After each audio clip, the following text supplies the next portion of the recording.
Record చేసుకుంటున్నా. ఎందుకంటే నేను మాటికి వినాలి సార్, ఏది వినాలండి, రోజు వస్తుంది కదా. అట్లా కాదు, పర్సనల్గా చెప్పాలి. ఇప్పుడు దృష్టి అంటే ఏంటో చెప్పండి.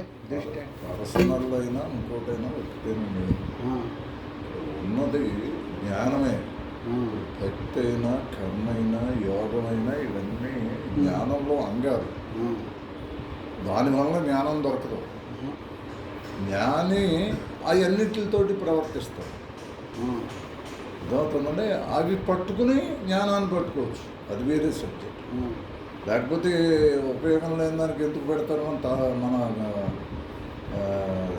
మన పాత వాళ్ళందరూ. కాబట్టి ఇక్కడ మీరు గ్రహించవలసింది ఏమిటి అంటే, మీరు అయి ఉన్నారు, కొత్తగా పొందేది కాదు. మీరు అనవసరం ఈ మనస్సు అన్న దాంట్లో కొట్టుకుపోతున్నారు. ఏమీ లేదన్న దృష్టి చెప్పాను కదా మీకు, చూశారు కదా మీరు దృష్టిని. ఆ దృష్టి మనసుతోటి కలిస్తే జీవుడు, మనసును వదిలేసి దానికి అది ఉంటే అది దేవుడు. ఇంతేనండి. మనసు అంటే రూపనామాలు, భావాలు అన్నీ అదే. ప్రపంచం ఒక మాటలో. ఇదంతా గేయం ఉన్నట్టు కనిపిస్తుంది, అలాగని లేదంటానికి లేదు, అలాగనే ఉందంటానికి. ఎందు గురించి అంటే, నేను మిమ్మల్ని చూస్తున్నాను, మీ మీద నాకు ఏ విధమైన అభిప్రాయం పుట్టలేదు అనుకోండి. మీరు ఉన్నా ఒకటి పోయినా ఒకటి. అలాగే ఈ ప్రపంచాన్ని చూసేటప్పుడు నాకు ఏది అనిపించలేదు అనుకోండి, అది ఉన్నా ఒకటి లేకపోయినా ఒకటి. అది బ్రహ్మం. అది ఉంది అని కనుక ఒక భావం ఏర్పడింది అనుకోండి, అది జీవుడు. ఇంతే, ఇంతకంటే ఏమీ లేదు. తిరిగి ఇక్కడ దేవుడికి జీవుడికి తేడా ఒకే ఒక్కటండి. త్రిపుటి కింద విడిపోయిందా అంటే, చూసేవాడు చూడబడేది చూపు కింద విడిపోయిందా వాడు జీవుడు అండి. చూసేవాడు చూడబడేది లేకుండా చూసేది ఒక్కటే మిగిలింది అనుకోండి, వాడు దేవుడు అండి. ఇంతేనండి, ఎందుకంటే ఏమీ లేదు. కానీ దాన్నే మన పురాణాలు ఇతిహాసాలు ఇవన్నీ కోట్ల కొద్ది ఎవడ అభిప్రాయం ప్రకారం, ఎవడ ఎక్స్పీరియన్స్ ప్రకారం, ఎవడ అనుభవం ప్రకారం వాళ్ళు రాసుకుంటూ పోయారు.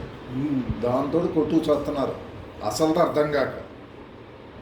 మెయిన్ సమస్య ఏంటంటే, ఎన్ని శాస్త్రాలు చదివినా ఇది అని ఎవడో చెప్పడం, పక్క నుంచి పోతారు. ఎందుకు అంటే అలా అని చెప్పకూడదు కూడా.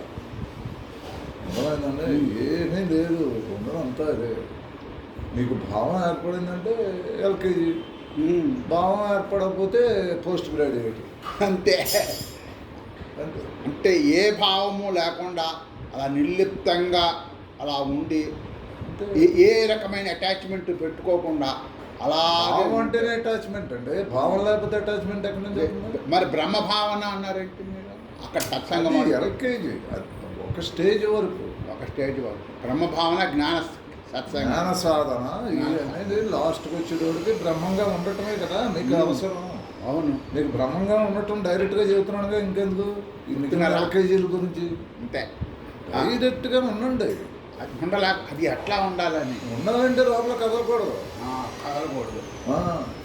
అంటే నేను లోపల జ్ఞానస్వరూపం కాదు, మీరు బాడీలో అన్ని కదలికలు రాకూడదు. అసలు బాడీలోనే అన్ని కదలికలు వస్తాయంటే లోపల ఇంకెన్ని కదలికలు నడుస్తున్నాయి.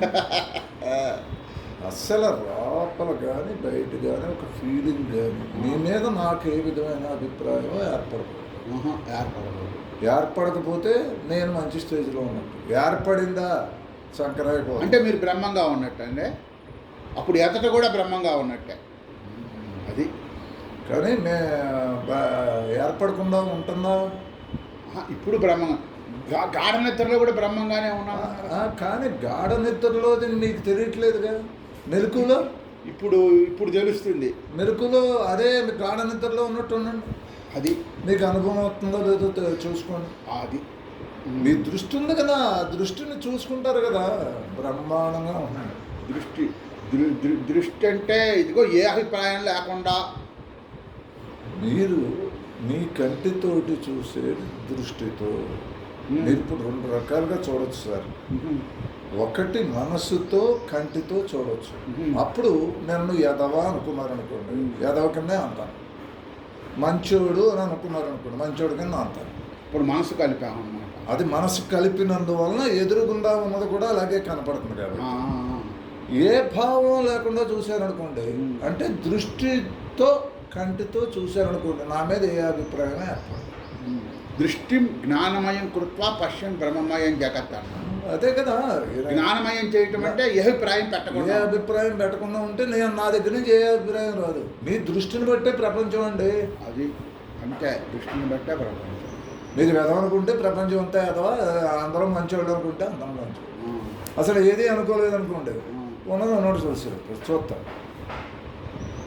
ఈ మూడేగా, ఇంతకంటే ఇంకేదైనా ఉందండి. ఆ రెండు తీసే ఎదురు పడేయండి, ఉన్నది ఉన్నట్టు చూడండి, ఏ భావం రాకుండా. మీరు బ్రహ్మంగా ఉన్నట్టే అదంతా బ్రహ్మంగా ఉన్నట్టు. ఇప్పుడు మనం బ్రహ్మంగా ఉంటాం అలవాటు చేసుకుంటే గాఢ నిద్ర వచ్చినప్పుడు కూడా మనకి బ్రహ్మంగానే తెలుస్తుంటుందండి. ఎక్స్పీరియన్స్ పెరిగి కొద్ది మీకు 24 గంటలు సాగుతుంది సార్. సాగాలి కదా. అవును, 24 గంటలు సాగాలి. ఎందుగురించి అంటే మీరు అయ్యే ఉన్నారుగా, కొత్తగా పొందేదేం కాదు కదా. ఇప్పుడు లోపల పట్టు మీరు మనసు ఆ దృష్టితోటి కలవలేదు, మనసు తప్పుకుందనుకోండి, దృష్టి కూడా నెమ్మదిగా పడుకుంటుంది. అప్పుడు మీకు నిద్ర వస్తుంది. సరిగ్గా చూసుకుంటే మీకు తెలుస్తుంది, మీరు అసలు అబ్జర్వ్ చేస్తే తెలుస్తుంది. మళ్ళీ పొద్దున్న లేచేది కూడా దృష్టే. మీరు లేచానని డ్యాన్స్లో వేస్తున్నారు అంతే, ముందు అదే లేగుతుంది. తర్వాత నేను అని దానికి యాడ్ చేస్తారు మీ జీవుడిని, దాంతో కొట్టుకుపోతున్నారు జీవుడికి.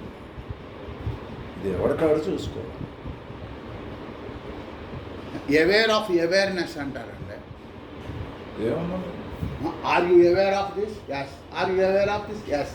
Are you aware of your awareness అంటాడు ఆయన. ఓ పద్మనాభ యోగి గారు అని ఉన్నారు, ఆయన నేను గురించి సత్సంగాలు పెట్టి చచ్చిపోయి 85 ఒక్క పాలే తాగుతాట, ఇంకేం తీసుకోండి. ఆయన వారం రోజులు పెట్టారు ఆత్మ పరిశోధన సత్సంగం. అది అమ్మగారు 90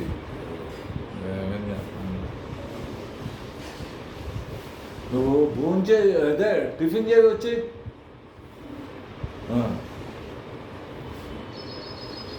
మీరు ప్రశాంతంగా ఉన్నారు.